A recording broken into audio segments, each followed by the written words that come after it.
Let's bring in Secretary of the Interior, Doug Burgum, who joins me in studio here. So, Mr. Secretary, thank you so much for joining us.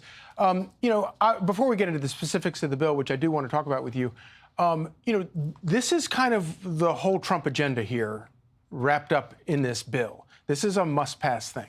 Well, it absolutely, Charlie. And of course, you summed it up. President Trump, what an incredible start he's had to his presidency. And this bill really cements not just peace abroad, but prosperity at home. And two of the pillars of prosperity at home is the energy dominance, which is going to help. It's driving down inflation already. We got the lowest gas prices this country's seen in 4 years. And then border security. These are two things that President Trump ran on. And this bill delivers that for the American people. You know, it's kind of interesting. One of the things I think people don't really talk about enough is when what you call, and President Trump calls it, the Green New Scam, and it is a Green New Scam.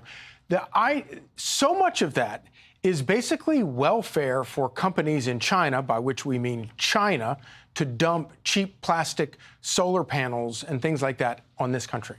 Well, absolutely, because when you take a look at when people talk about these intermittent sources of energy, these intermittent sources, wind and solar, that are dependent on the weather, that are destabilizing our grid and driving up prices, a lot of the components, take solar, nearly all of the components that go into a solar panel, even if it's manufactured in the U.S., come from China.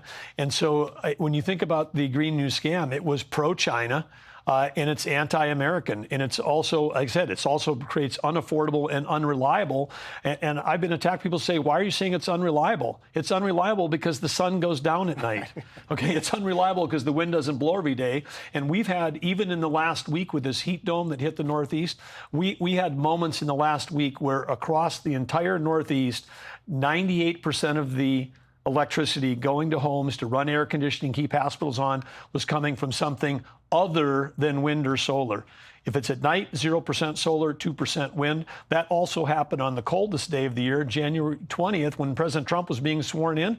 It was 0% from solar at 5 a.m. that day, 2% from wind, 70% fossil fuels, 22% nuclear. We have to have the entire grid made up of our existing sources. Wind and solar does not run this country. You know, it's kind of interesting. I know you spent a lot of time going around the country talking to people about energy.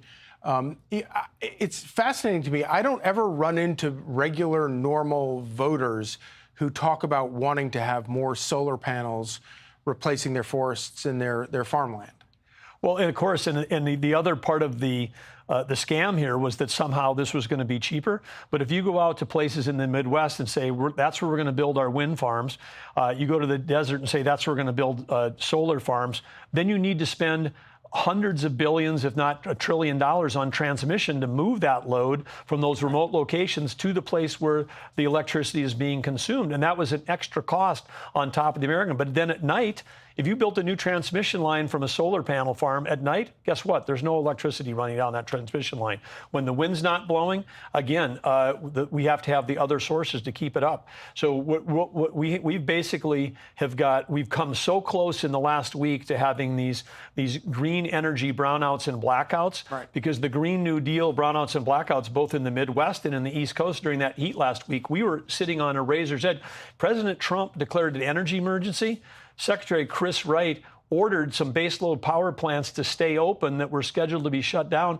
That was the margin that kept the electricity grid going in America just last week. Real quickly, what would happen to these solar farms and these windmills if you took away the subsidies? Well, they're welcome. If somebody wants to build a solar farm, they can build one. If you want to build a wind farm, you can. But if they took taxpayer money out of it? Well, I would guess that about 0% would get built, because right now 60 to 70% of the value in one of those projects is coming from taxpayer subsidies. They do not stand on their own 2 feet. We've been subsidizing wind for 30 years. There have been 12 extensions to these credits. It's time to just say, if this industry can't stand on its own 2 feet after 3 decades, then it's time to call it quits. And stop sticking it to taxpayers. Governor and Secretary, thank you so much for joining us.